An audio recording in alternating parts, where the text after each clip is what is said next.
Soit on va vers ce compromis, et à ce moment-là, on n'arrivera pas à satisfaire les exigences des radicaux, on entend beaucoup, mais par contre, on va satisfaire les attentes d'une très large majorité de la population qui est silencieuse et qui a envie qu'on continue de vivre ensemble et en paix. Le ministre des Outre-mer a remis un document d'orientation aux partis politiques le 1er mars dernier, on vient de l'entendre, document qui ne fait pas l'unanimité. Quelle est, votre position ?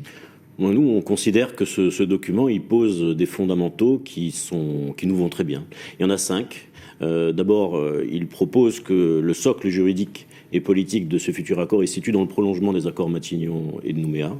Ensuite, et c'est pas facile depuis le 13 mai, il faut le reconnaître, mais il continue de nous engager à construire le peuple calédonien, ce qui permet de poser la question d'un code de la citoyenneté, avec des droits et des devoirs, et à l'intérieur de se poser la question de l'ouverture du corps électoral, et il faut ouvrir le corps électoral. Troisième fondement, c'est qu'il faut que la Nouvelle-Calédonie reste une et indivisible, ce qui n'est pas incompatible avec, c'est une question, le renforcement des compétences, notamment des provinces.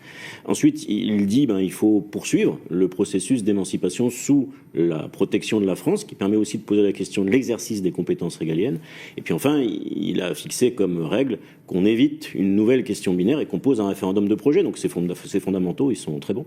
Alors, en parlant des discussions à proprement parler, le FLNKS défend une souveraineté complète, un transfert des compétences régaliennes. À l'inverse, les loyalistes et le Rassemblement demandent un ancrage renforcé dans la République.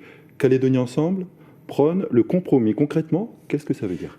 Concrètement, ça veut dire qu'il y a une situation, il faut la prendre en considération, qui s'impose à tous.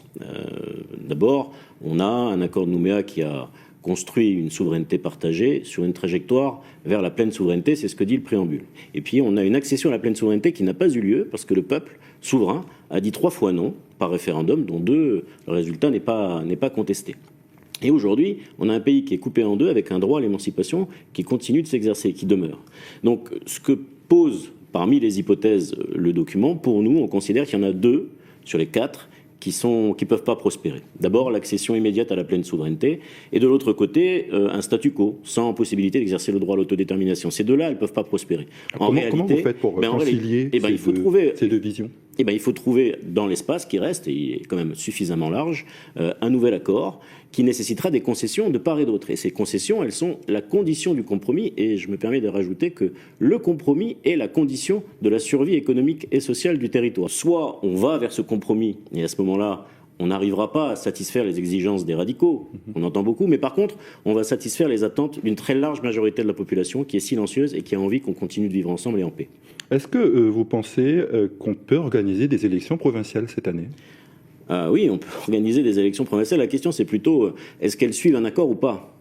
Si il y a un accord, à ce moment-là, il y en aura des élections et elles seront précédées de ce compromis, de cet accord, d'un état d'esprit apaisé. Elles auront peut-être lieu en novembre, peut-être en février.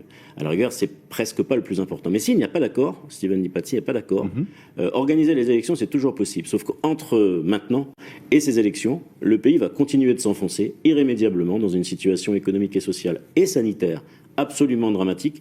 Et donc, je le redisais tout à l'heure, le compromis, il n'existe pas juste pour lui-même. Il existe pour permettre au pays de se redresser, pour permettre aux gens qui ont perdu leur emploi de le retrouver, pour permettre aux chefs d'entreprise d'avoir confiance dans l'avenir et pour permettre finalement à notre pays de retrouver sa voie, le chemin dans lequel on était placé avant le 13 mai.